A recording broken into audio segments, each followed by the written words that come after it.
Well, it's the final episode of our Central Oregon History in Living Color series, and in this episode, we're going to find out about the time that Central Oregon went Hollywood, and we're going to take a walk down memory lane.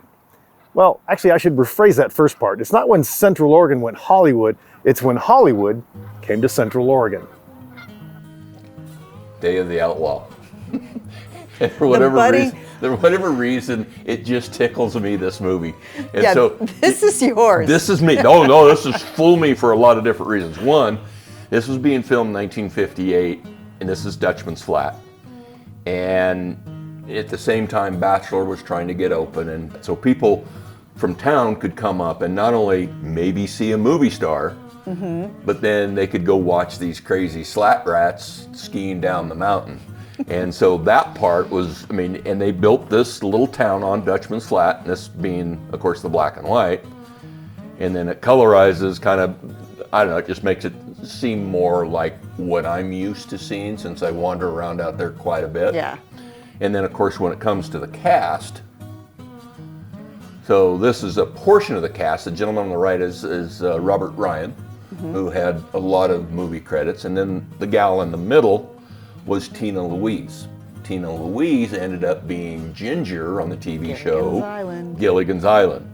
And so the movie itself was really poorly done. I mean, they're riding horseback in a blizzard and the trees are coated with snow, and then in the same horseback ride, the trees are empty of snow, and it's just, the continuity is terrible. And then, the actress on the left, she's got her eyes closed like, why did I sign up for this? Well, so these are pictures that represent that period between 1950 and 1965 when we were really chasing Hollywood as a place to come film westerns. There's a lot of open space here that doesn't have a lot of contemporary modern construction that you have to work around, and open spaces like Dutchman Flat where you can build your own little set that's going to get taken down again in a little bit. So it's fun to me to look at these and think about the props and the costuming of what they think the West looked like, versus then you can colorize a real, 19th century photograph and see what fabrics really looked like.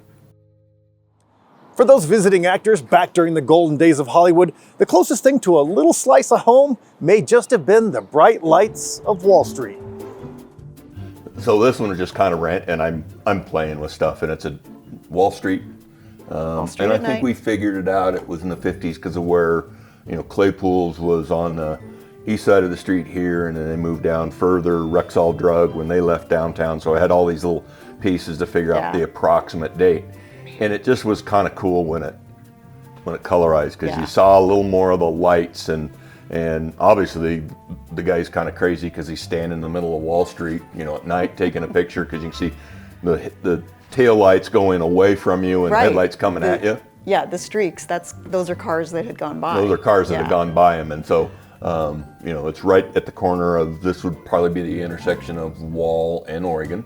The First National Bank right there. Right there. Yeah. But just the different businesses have changed in the way that the signs were lit up and how.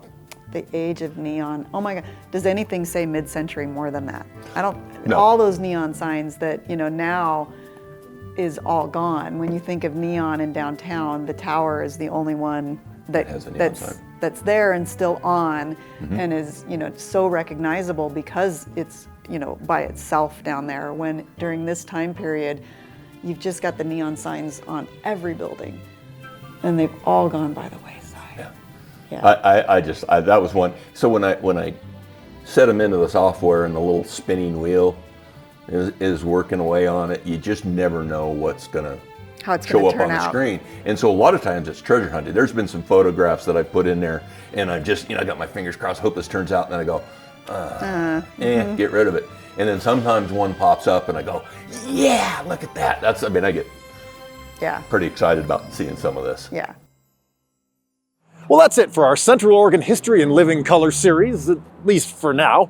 Hopefully it's brought your present eyes a beautiful insight into our glorious past. For Central Oregon Daily News, I'm Scott Elnes.